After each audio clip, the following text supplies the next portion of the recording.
Muito bem, boa noite a todos. Nós vamos dar início, então, ao nosso tema de hoje. Como sempre, antes, faremos uma prece de abertura para sintonizarmos com os bons espíritos, com o nosso Mestre Jesus, e em seguida daremos início à palestra. Unidos, então, em coração e pensamento, nós nos dirigimos a Jesus, o nosso amigo incondicional, permanente conosco, e rogamos as suas bênçãos e o seu amparo nesta noite, a fim de que aprendamos um pouco mais sobre os seus ensinamentos. A cada ensinamento estudado, um passo a mais na direção do progresso espiritual. E dessa forma, Senhor, que possamos colocar em prática, no cotidiano, tudo aquilo que assimilamos de Tua mensagem. Exerçamos todos esses conhecimentos na direção do nosso semelhante, agindo com bondade, com equilíbrio, com ternura, na direção de todos, e que a fraternidade possa se instalar definitivamente, não só nos nossos corações, como também no nosso convívio uns com os outros. Sê conosco nesta noite, a fim de que fiquemos alimentados da Tua presença e do Teu amor. Paz e luz nos nossos corações, que assim seja.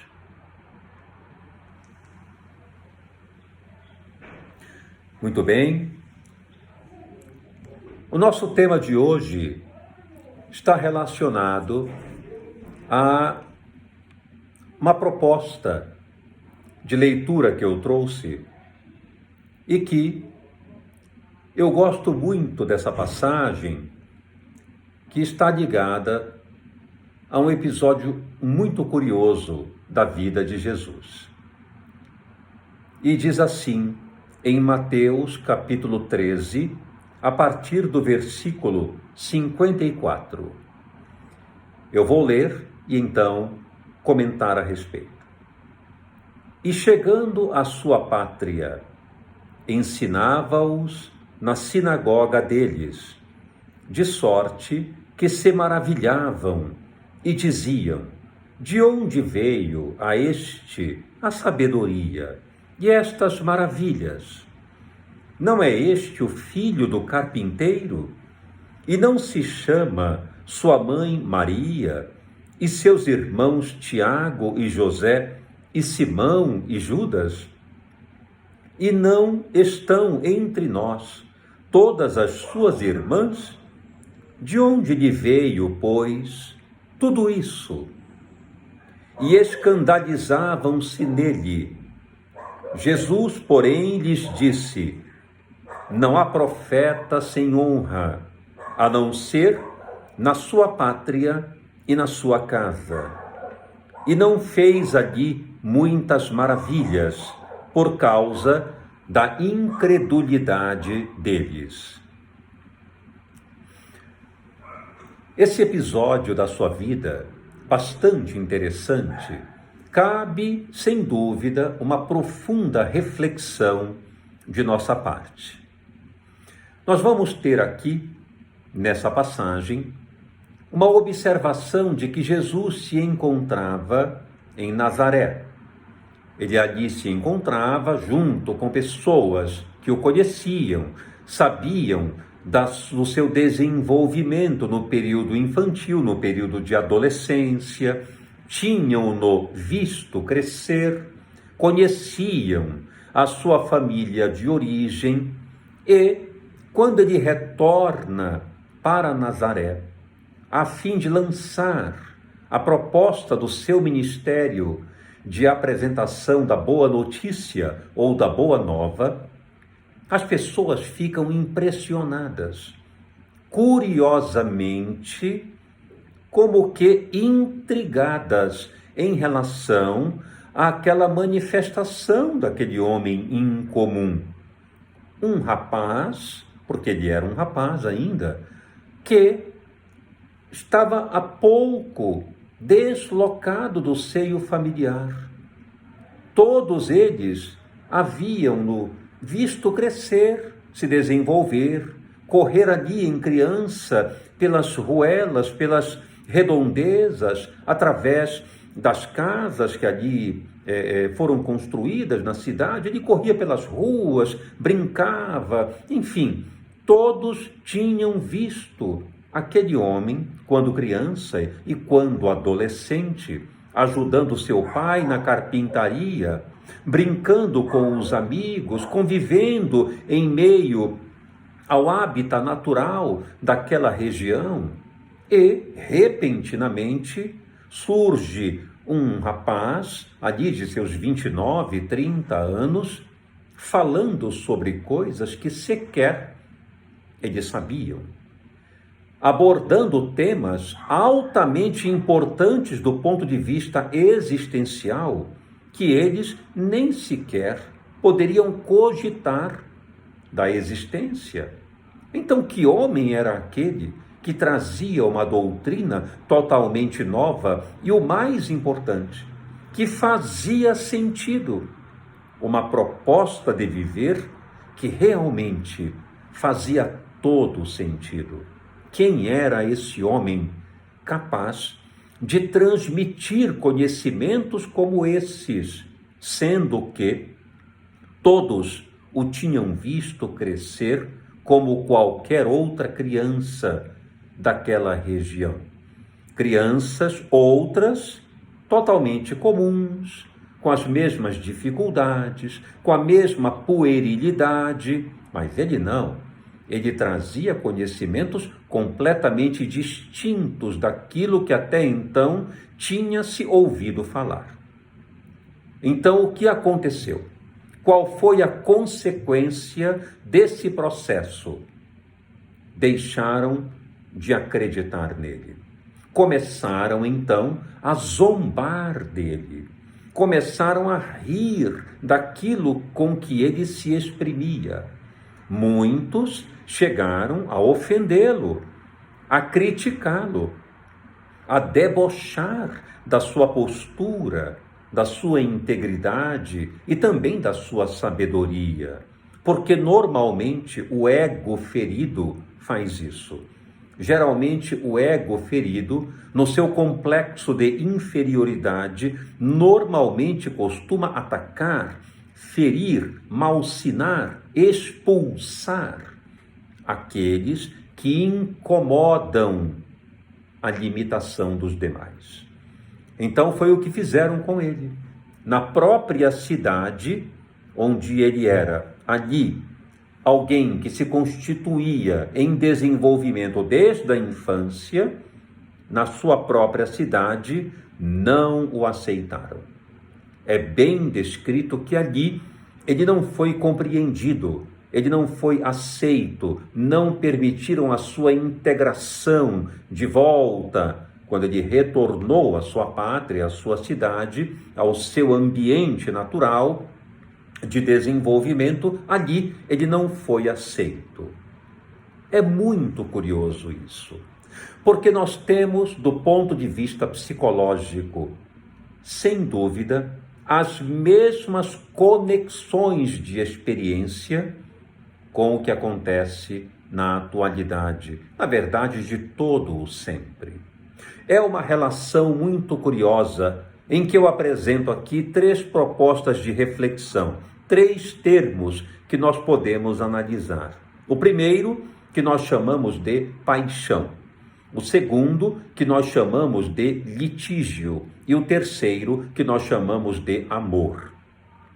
Então, esse é um problema de ordem psicológica relacionado à paixão, ao litígio e ao amor.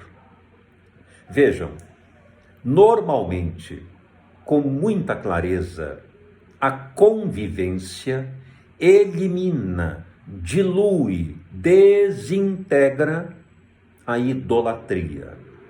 A idolatria É um fenômeno psicológico bastante imaturo quando nós concebemos outras pessoas como criaturas intocáveis, como criaturas que não são maculadas, que não têm erro, equívoco, são aquelas que nós consideramos como perfeitas.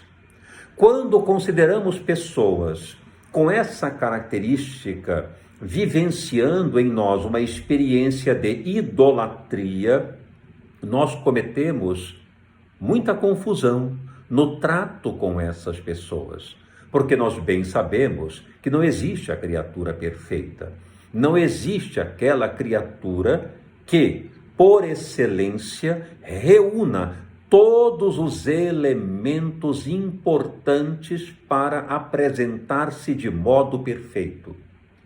O único elemento perfeito que conhecemos, que sabemos, é Deus. Ninguém mais é detentor da perfeição. No entanto, para a pessoa que idolatra uma outra, aquela idolatrada normalmente costuma ter uma característica de perfeição. E na medida em que vamos convivendo uns com os outros, no dia a dia, no cotidiano, nas relações diárias, imediatamente a idolatria começa a se reduzir, começa a se manifestar de uma maneira mais apagada, reduzida, cessando pouco a pouco em função da convivência, em função da experiência de convivência. A convivência, portanto, elimina o processo da idolatria. E então, vamos ver, por exemplo, pessoas que se relacionam afetivamente. Pessoas que se relacionam afetivamente desenvolvem inicialmente, na inauguração do relacionamento, um fenômeno conhecido como paixão. A paixão, que de uma certa forma enceguece, muitas pessoas imaginam que o amor é cego, só que isso não é verdade. O amor é justamente aquele que não é cego. Quem ama exprime uma clarividência, uma capacidade de ver na profundidade do outro como ninguém. Por isso é que Jesus conhecia o âmago das nossas necessidades, porque ele nos amava. Ele não via o defeito, ele via o âmago da necessidade e todos os potenciais silenciosos que existiam e existem em nós. É dessa forma que ele nos enxerga, através do que eu costumo chamar de vir a ser, e não o que somos agora, e sim o vir a ser, os potenciais, as possibilidades inusitadas da criatura humana. É por isso que Jesus enxergava em nós todo o fenômeno de potenciais existentes, porque ele amava. Aquele que se apaixona, aquele que vivencia a paixão abrupta, né? Que irrompe, muitas vezes brutal, esse enceguece. Consequentemente, não enxerga a criatura pela qual se apaixona dentro da sua realidade. Enxerga a criatura pela qual se apaixona dentro da sua idealidade. E então passa a apostar tudo aquilo que possui do ponto de vista emocional nela. Ela não erra, a pessoa é perfeita, ela é incomum, é diferente de todos. Então, os apaixonados, como vemos comumente nos filmes, lutam contra tudo e contra todo, porque a única pessoa certa é aquela por quem ele ou ela está apaixonado ou apaixonada.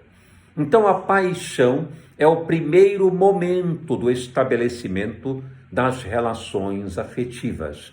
E eu fico pensando que logo quando Jesus surgiu, logo quando ele se manifestou, muitos realmente apaixonaram-se por ele, em um sentido simbólico, não em um sentido carnal, não em um sentido físico, não.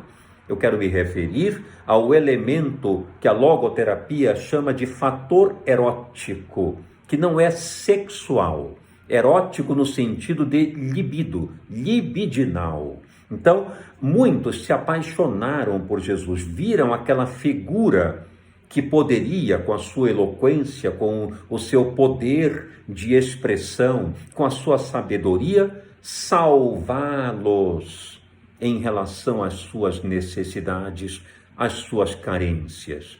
Muitos, sem conta, pensaram: este pode me salvar.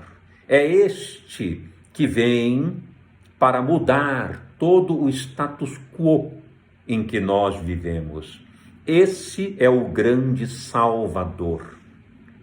E esse conceito apaixonado de Jesus justamente trouxe para as criaturas um fenômeno de viscosidade emocional muito grande. Agarraram-se nele, seguraram-no, dependeram dele, então passaram a segui-lo de enxurrada, a multidão, seguindo-o para buscar aurir nele justamente todo aquele fenômeno de energia e de poder que normalmente ele exalava, mas era o poder do amor, o poder do acolhimento, o poder da doçura, de acolher e receber a todos como filhos.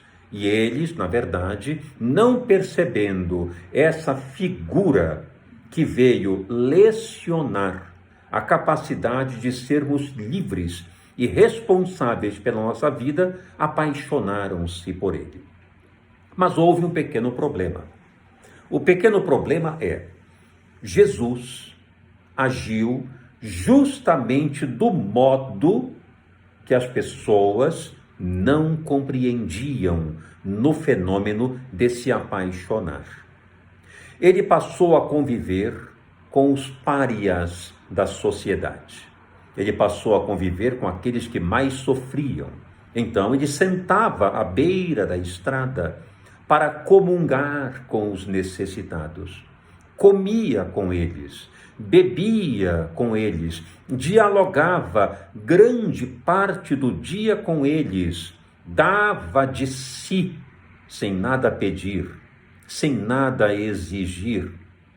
No momento em que as criaturas se curvavam para obedecê-lo, para fazerem verdadeiras oferendas emocionais, ele recuava, se afastava e permanecia em solidão, porque respeitava o sentimento das pessoas, respeitava as suas dores, a sua agonia, não permitindo que atitudes pueris de apaixonamento se aproximassem dele e tentassem mostrar que estavam ali como seus servos, como criaturas completamente dependentes. Não era isso que ele gostaria de lecionar para criaturas dependentes, e sim para criaturas livres. Ele mesmo disse isso: vós sois o sal da terra, vós sois a luz do mundo, vós sois aqueles que podem ser perfeitos, como perfeito é o Pai que está nos céus. Deu liberdade para as pessoas, deu responsabilidade a cada um para seguir com a própria vida e carregar a própria cruz, mas eles não entenderam isso. Eles viram na figura de Jesus aquele que era o salvador das suas necessidades. Então, desenvolveram num primeiro momento a paixão. Mas no momento em que Jesus demonstrou a cordialidade, demonstrou a sua humanidade, demonstrou a sua presença, a sua dedicação àquelas pessoas, vivendo com elas de forma natural e dizendo a elas que ele havia vencido o mundo, que ele também era ali uma criatura na condição humana, com todas as vicissitudes, com todos os condicionamentos naturais que o corpo promovia, mas que ele superou tudo isso, que ele venceu tudo isso e que as pessoas poderiam fazer o mesmo, que ele não viera transformar-se em um general, a combater os exércitos romanos, destituir o imperador do seu trono e do seu poder. Ele não viera para isso. Ele viera para instalar a era do amor, a era da bondade, a era da renúncia, da capacidade de servir e entregar-se como exemplo de luta, de esforço e de sacrifício. Então ele deixou de ser compreendido. Porque não era o que eles esperavam.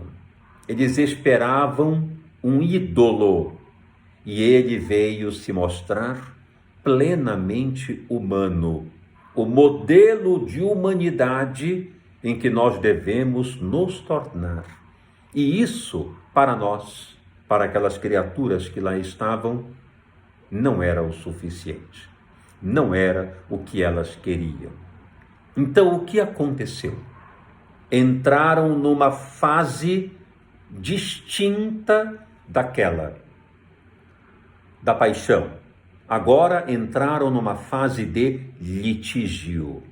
O que é a fase de litígio?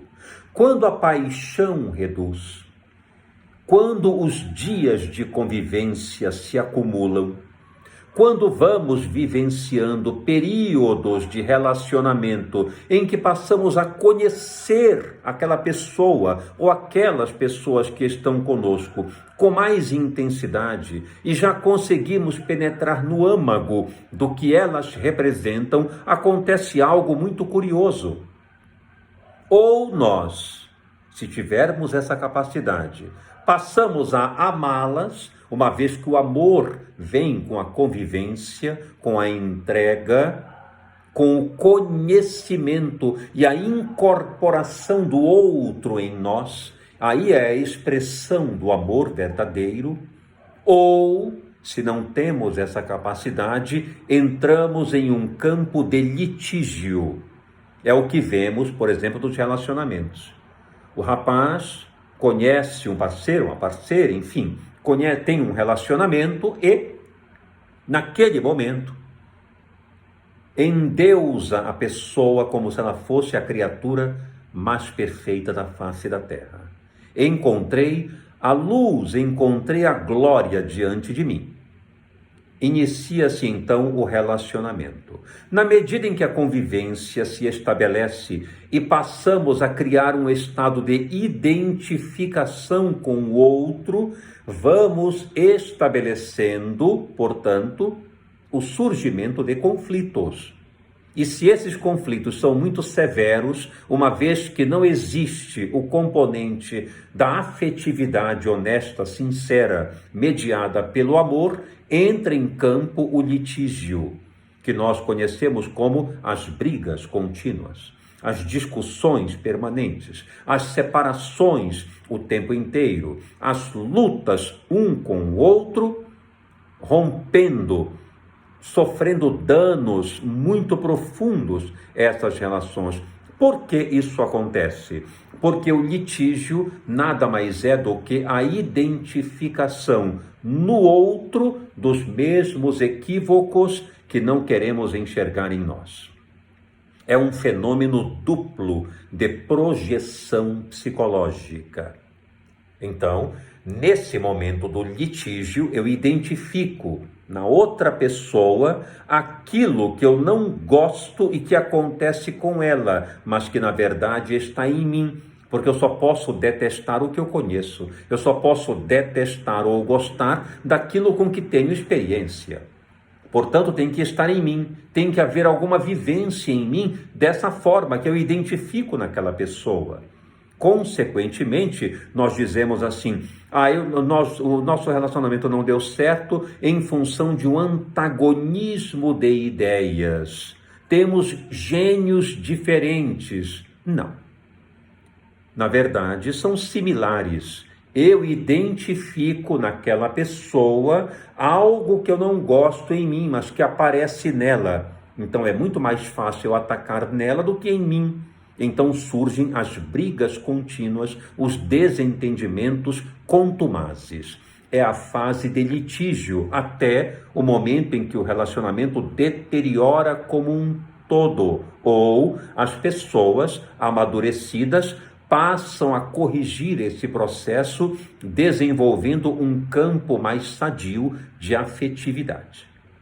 Caso contrário, permanecerão no litígio até dissolverem definitivamente o relacionamento. Muito bem. O que acontece com Jesus neste momento? Em Nazaré, todos o conheciam. Ele tinha uma convivência desde criança, ele tinha uma convivência na adolescência, viram-no crescer, correr pelas ruas, brincar com as outras crianças e adolescentes, ajudar o pai na carpintaria, viram-no justamente na sua condição mais humana e real. De repente ele volta e se apresenta como alguém totalmente distinto do ponto de vista de conhecimento daquelas pessoas. Surge alguém comum que eles conheciam, tinham visto crescer, entretanto, agora, em uma nova fase de apresentação, com uma doutrina que eles desconheciam, que sequer sabiam do que se tratava. O que é que nós fazemos com pessoas comuns, como nós, que normalmente se saem muito melhor do que nós? Se não houver uma estrutura psicológica sadia, de entendimento, de respeito e de liberdade individual, de singularidade, se nós nos propusermos a viver com base em fenômenos relacionados ao ego, o que faremos é atacar aquela pessoa, tirá-la de cena. De que forma? Caluniamos, ofendemos, ridicularizamos, desprezamos, somos indiferentes, agimos de uma maneira onde ela possa ser excluída do convívio a que nós pertencemos, a fim de que ela não incomode.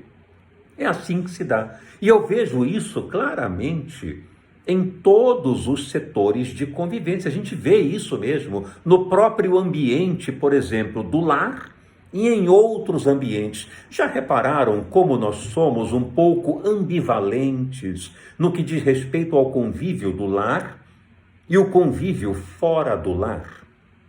Vejam, por exemplo, curiosamente, um fato que acontece corriqueiramente. A pessoa vai fazer uma visita a uma amiga. Chega na casa, ela é bem recebida, carinhosamente recebida, e aí, no momento em que ela senta no sofá, começa a bater um papo, conversar naturalmente, o filho pequeno da dona da casa corre, segurando um copo com algum líquido, um refrigerante, alguma coisa, tropeça no tapete e derrama a bebida no vestido da visitante. O que é que a visitante vai dizer? Ela terá um comportamento polido, na grande maioria das vezes, e dirá para aquela que é a dona da casa: não se preocupe, é uma criança, está brincando. Crianças correm mesmo, brincam. Crianças são muito levadas. Não se preocupe com isso, isso é saúde. E tudo passa. E esta que visitou a casa da amiga volta para a sua própria casa. Abre a porta e encontra brinquedos espalhados pelo chão. Uma sandália de criança no canto da sala. roupa em cima do sofá da sala. O que ela faz?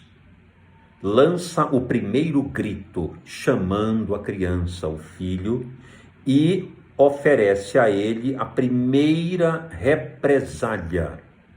Puxa pela orelha, às vezes até dá uma palmada, outras vezes grita de uma forma muito rude, chamando a atenção da criança, dizendo que ela saiu por um instante e quando volta, a casa está de pernas para o ar. É curioso isso. De fato, quase ninguém é profeta em sua casa. Quase ninguém é valorizado, é respeitado como merece, no sentido dos termos, das palavras, dos gestos. Quase ninguém é. Já repararam como é muito comum ofendermos o nosso cônjuge, gritarmos com a nossa parceira, nosso parceiro, noivo, namorado, esposo, esposa, pai, mãe, filho? Como é comum nós sermos, às vezes, rudes com eles e, lá fora, no ambiente social, no aniversário do vizinho, no aniversário de um amigo, de uma amiga, tudo compreendermos. Alguém diz alguma coisa que até nós nem concordamos muito e lá aceitamos, sorrimos. Quando a pessoa que está ao nosso lado fala alguma coisa, dizemos que é bobagem, que ela não sabe o que está dizendo, que é uma coisa irrisória, que é um tolo, uma tola. Ali tiramos o véu da idealidade e mostramos nossa realidade.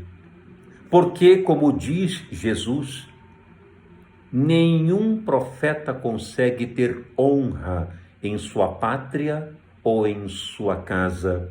Isto é, no ambiente doméstico, onde a convivência é bem estabelecida, a intimidade neutraliza a idolatria.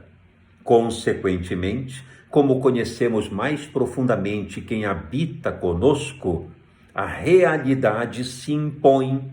E aí mostramos verdadeiramente como está o nosso arcabouço emocional. Aí nós descobrimos como agimos verdadeiramente. Às vezes, não tendo paciência, reclamando continuamente, discutindo com muita frequência, criando brigas desnecessárias, sendo rudes, agressivos com aqueles que estão no hábitat do lar. Quando chegamos em outros ambientes, somos a verdadeira docilidade em pessoas, somos gentis, somos meigos, compreensivos, tudo relevamos. Nesse ponto, vale a pena o fenômeno do autoconhecimento. É muito importante que tenhamos esse autoconhecimento. Será que eu estou agindo do lado de fora de casa conforme sou dentro de casa? O termômetro da nossa competência emocional é o lar. O lar é o termômetro da competência emocional. Conforme agimos dentro de casa, se repetirmos fora, com a nossa autenticidade, com a nossa naturalidade, conforme realmente somos, claro, corrigindo os nossos equívocos, os nossos defeitos, sempre procurando corrigi-los, mas se somos autênticos nas duas esferas de atuação, então estamos num caminho de aprendizado e de autoconhecimento. Mas, se eu sou fora de casa alguém compreensivo, gentil, que todos gostam, é comum dizerem, nossa, mas fulano é uma maravilha. A pessoa que está próxima diz, é que você não conhece tão bem dentro de casa. Fora de casa, tudo bem, mas dentro você não conhece tão bem. Então, é aquela pessoa que fora todos aplaudem todos aceitam como uma pessoa imensamente sadia e colaborativa, mas dentro de casa, às vezes, é um tirano. Não tem paciência, não escuta, não apoia, não auxilia, não acaricia. É uma pessoa quase indiferente. Então tem algo equivocado. Há uma personalidade que precisa se estudar melhor, se compreender melhor. Porque lá fora as pessoas acham que ele é excepcional em função de que a convivência duradoura não se estabeleceu, portanto estão em período de idolatria ou de paixão, onde parece que aquela pessoa não tem erros. Fulano é maravilhoso. Não, ele não é maravilhoso. Ele é um ser humano que acerta, que erra, que cai, que levanta, que ora está disponível, ora nem sempre está, porque está com alguns conflitos. Esse é o ser humano real. Maravilhoso é um adjetivo equivocado, um adjetivo que ninguém merece. Fulano é sensacional. Isto é um rótulo equivocado. Ele é alguém que naquele momento foi educado, foi gentil, me ajudou, colaborou. Claro, todos nós também temos virtudes, não há dúvida, mas somos perfeitos, sensacionais, maravilhosos, incólumes? Claro que não. Somos criaturas ainda cheias de equívocos, cheia de imperfeições, de anfractuosidades muito grandes, que precisamos, portanto, aparar essas arestas. É lógico. Então, há o fenômeno da idolatria do lado de fora e o fenômeno, por vezes, do litígio dentro de casa. Foi o que aconteceu com Jesus em uma situação inversa. As pessoas o conheceram, conviveram com ele, viveram mais no dia a dia perto deles e a idolatria começou a diminuir. Por quê? Porque ele não atendia a nenhum capricho. Ele não atendia aos caprichos das pessoas, socorria as suas necessidades emocionais, mas não propriamente as carências pueris, como eles queriam. Então, o que aconteceu? Ele passou a ser experimentado de uma outra forma, a forma do litígio, e passaram então a persegui-lo. Particularmente os fariseus, os anciãos, os sacerdotes, aqueles que dominavam, aquelas castas dominadoras, passaram a persegui-lo. Por quê? Porque ninguém é profeta em sua terra. Nenhum profeta possui honra em seu lar ou em sua terra. Na medida em que somos conhecidos, na medida em que a nossa convivência se dá de maneira mais intensa, cai o véu da idolatria e passa a surgir a grande realidade do que somos, criaturas imperfeitas, entretanto, com boas intenções, com boas ações, mas não perfeitas. E aí então surgem os conflitos de relacionamento pelos processos de identificação um com o outro. Eu vejo em você o que não é bom, mas que está em mim. Então, em vez de eu combater em mim, eu combato em você. E aí se estabelecem entre os casais, entre pais e filhos, as grandes lutas constantes, os grandes desentendimentos, cobranças, exigências. É o fenômeno do litígio, quando a idolatria cai. O bebê, quando nasce, é claro que o pai e a mãe o amam, mas há um fenômeno de idolatria. Porque no momento em que chega a adolescência e surge a personalidade mais exuberante e peculiar, deixa de ser adolescente para ser aborrecente, aquela pessoa que me causa problemas, aquele menino é tão difícil, aquela menina não me obedece.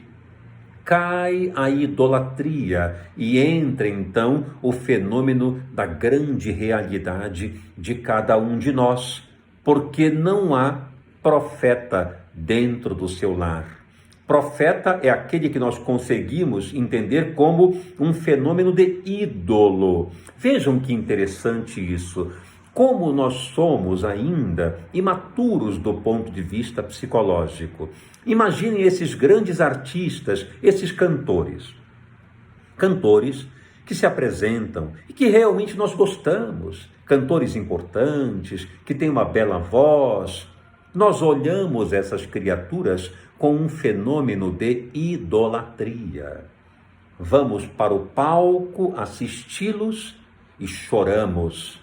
Às vezes nos descabelamos, às vezes adotamos comportamentos até extremamente extrovertidos. Alguns adotam, com a licença da palavra, alguns comportamentos ridículos diante daquele que está ali cantando, daquela moça que está cantando, daquele homem que está cantando, perdendo o controle emocional, né? Entrando em choro convulso, em desespero. Por que isso acontece? Porque não há convivência. É o fenômeno da idolatria. Nós olhamos ali o ídolo, não a pessoa. É o apaixonamento, é o encantamento, não a realidade do que a pessoa é. Porque se convivêssemos com aquela pessoa no dia a dia de uma forma duradoura, com certeza, muito provavelmente, passaríamos da fase da paixão para a fase do litígio, das brigas, dos desentendimentos, porque a pessoa passa a ser conhecida no seu eu. Vejam como é interessante. Então, nesse ponto, é importante termos em mente que o ídolo, por exemplo, para que ele seja aceito, o que é necessário? Primeiro, ele precisa estar distante do povo, nunca próximo. Se ele comunga com o povo, se ele senta junto com o povo, se ele come e bebe com o povo, se ele dialoga intimamente com o povo, deixa de ser ídolo. Ele precisa sempre estar distante. Segundo fenômeno do ídolo, há necessidade de grandes holofotes, de grandes luminárias, para que ele se destaque. Enquanto nós ficamos no palco apagado, ele se sobressai na luz. Portanto, o ídolo precisa de uma grande iluminação. Assim nós o olhamos como alguém iluminado, enquanto nós estamos em um palco completamente apagados. Somente ele aparece, nós não. Vejam como funciona o fenômeno da idolatria. Da mesma maneira, é necessário para o ídolo sempre chegar de uma maneira teatral, de uma maneira que seja bombástica. Assim, quando se iniciam os shows, luzes se acendem, fumaças surgem e de dentro da fumaça surge o ídolo, que logo em seguida desaparece na mesma fumaça que elegeu para aparecer. Assim é o ídolo. Ele é fugaz, ele é irreal. Não é mostrada ali a sua grande realidade. Jesus fez justamente o oposto. Não tinha nenhum séquito acompanhando-o. Chegou ao mundo e deitou-se numa manjedoura sobre a palha. Nasceu em um estábulo junto com ruminantes, sem nenhuma luz. Veio em uma noite estrelada e as estrelas nem sequer puderam alcançá-lo através do telhado. Veio como uma criatura apagada, silenciosa, para dizer que era humano como qualquer um de nós e que vinha para vencer as vicissitudes do mundo, dizendo que nós poderíamos fazer a mesma coisa, lutar como ele lutou para superar todos os condicionamentos do organismo, dando preferência aos fatores espirituais. E nós não soubemos entendê-lo. No momento em que ele entra em Jerusalém, por ocasião da Páscoa, é saudado como ídolo. 6 dias depois, a população estava em franco litígio em relação a ele, preferindo libertar Barrabás, que era justamente como eles. Vejam que fenômeno excepcional de natureza psicológica. Libertaram Barrabás. Por quê? Até hoje essa pergunta deve pairar. Por que libertaram Barrabás e não aquele justo que nada devia?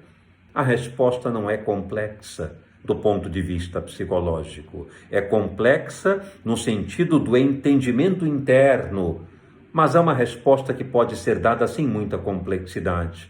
Porque Barrabás tinha perfeita identificação com as vicissitudes de cada um. Ali estava um homem exatamente como era a grande maioria do povo, nas suas limitações muito peculiares. Enquanto que Jesus era alguém como eles do ponto de vista orgânico, entretanto, do ponto de vista moral, espiritual, psicológico, de educação, completamente diferente. E o que é que nós fazemos quando uma pessoa como nós aparece diante com potenciais que não alcançamos? Normalmente, em função da nossa manifestação egóica, eliminamos essa pessoa, tiramos de cena esta pessoa, e foi o que aconteceu com ele. Elegeram-no para a crucificação, a fim de que os seus potenciais diferentes, a sua luminosidade, sem nenhum holofote, não brilhasse mais, porque incomodava o complexo de inferioridade daquelas criaturas que ali se encontravam, que não podiam ser como ele, embora desejando demais ser como ele. Como não podiam, o melhor era tirá-lo de cena e preferir Barrabás, que era como eles e não mostrava nenhum destaque do qual pudessem se incomodar. Então elegeram Barrabás. Vejam que fenômeno psicológico intrigante. Portanto, cabe a nós essa profunda reflexão. Como é que estamos vivendo do ponto de vista de comportamento dentro e fora do lar? Como é que nós estamos valorizando o nosso cônjuge, o nosso filho, o nosso pai, a nossa mãe, aquela pessoa que está conosco de longa data, trilhando conosco? Como é que nós a estamos tratando? Semelhante ao que estamos tratando fora do nosso lar? Aqueles de convivência mais superficial? Ali somos bondosos, carinhosos, gentis, e dentro de casa, carrascos, tiranos, hostis. Será que estamos vivendo assim? O termômetro emocional, como eu disse, é o lar. E cabe a nós valorizar antes de tudo aquele ou aquela que está conosco no cotidiano, que chora as nossas dores, que cai junto conosco, que senta no chão conosco para lagrimar as nossas limitações, que nos ajuda a erguer, a nos levantar, que nos auxilia no cotidiano com todos os dissabores, na doença, nas dificuldades, também nas alegrias, aquela ou aquele que está conosco o tempo inteiro. Quantas vezes deixamos de lado essas pessoas e nos encantamos por outras, que começamos a desenvolver a idolatria e perdemos depois, com amarga culpa, o grande equívoco que adotamos, seguindo caminhos da idolatria e logo em seguida o do litígio, porque cai o véu da idolatria com a convivência e vemos que aquela pessoa que elegemos, na verdade, não tinha absolutamente nada do que imaginávamos. É um ser comum, com defeitos, com virtudes, nem sempre aceitas por nós, e aí perdemos, muitas vezes, a oportunidade de manter a convivência justamente com pessoas queridas que ali estavam conosco, que ficavam junto de nós, que nos amparavam e nos suportavam também as imperfeições e não demos valor. Ninguém é profeta em sua terra, diz Jesus. E a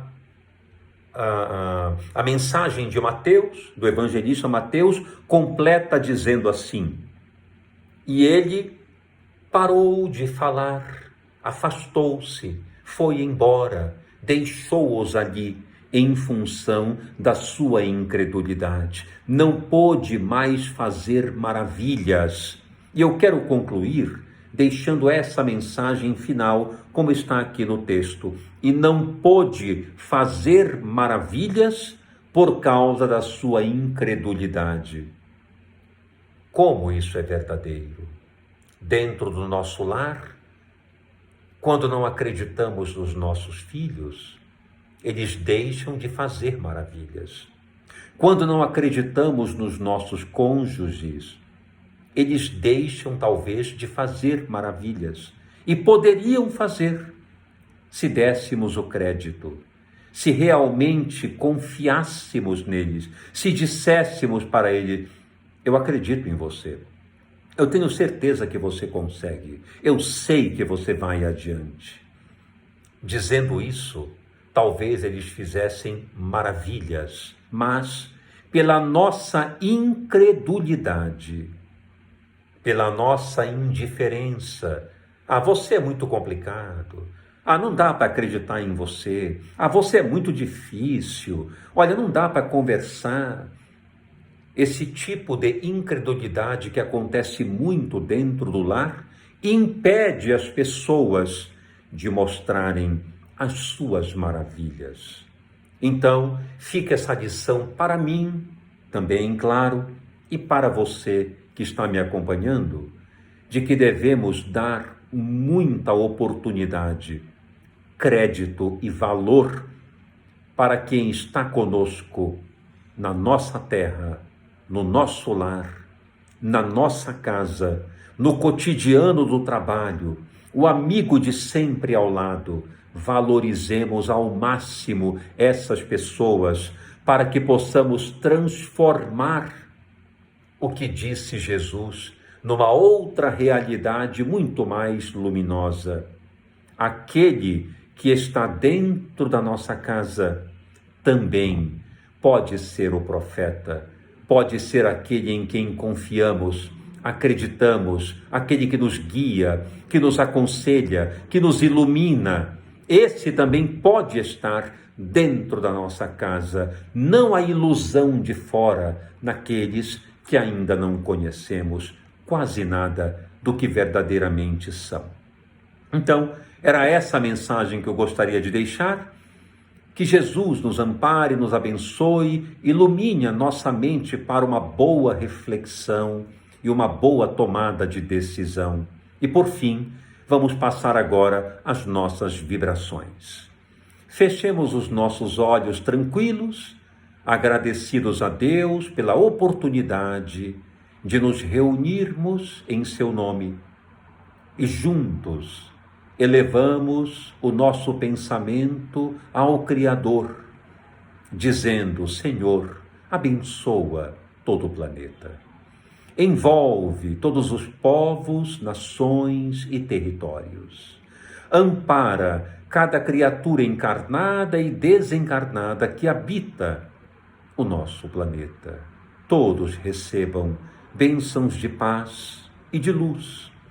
Amorosamente nós envolvemos o nosso país, o nosso povo, os nossos governantes. Pedimos pelos nossos lares, familiares, encarnados e desencarnados.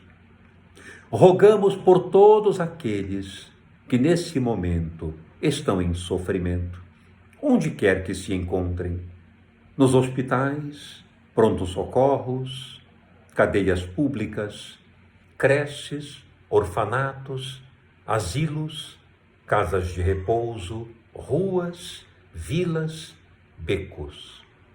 Onde houver uma criatura necessitada, que a tua misericórdia, Senhor, se faça presente.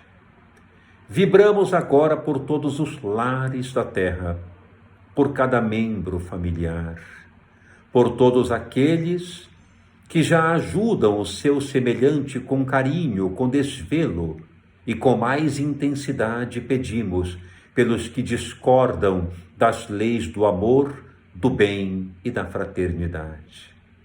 Rogamos por todos aqueles que se desconectaram grosseiramente das leis divinas, envolvidos no crime, na perseguição do seu semelhante.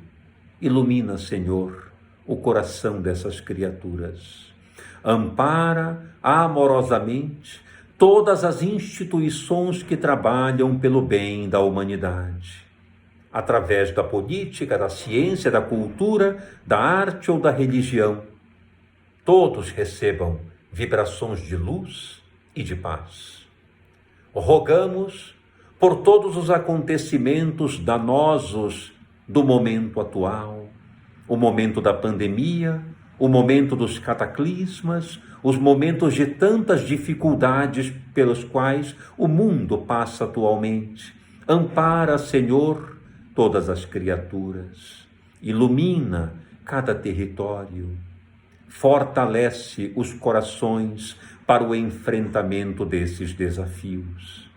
E por fim, vibramos por nós, encarnados e desencarnados, que aqui nos encontramos. Rogamos ao Mestre Jesus a sua inspiração, para que possamos tornar profetas aqueles que habitam a intimidade do nosso lar, dos nossos corações, aqueles de convivência duradoura, que possamos devolver-lhes a honra como criaturas valorizadas que devem ser por nós. Ouçamos os seus conselhos, ofereçamos atenção à sua presença, tornemos essas criaturas aquelas mais importantes aos nossos corações, sentimentos e ideais, porque são as que convivem conosco, são as que se mantêm ao nosso lado, são aquelas que no momento derradeiro e limítrofe não nos abandonam verdadeiramente. Portanto, ajuda-nos, Senhor, a valorizar aqueles que nos deste para conviver com a sua maior presença, com o seu tempo maior. E que possamos destinar àqueles de menor convivência o mesmo carinho, a mesma atenção que aprendemos a exercer no nosso lar. Paz e luz em todos nós, hoje e sempre. Que assim seja. Graças a Deus.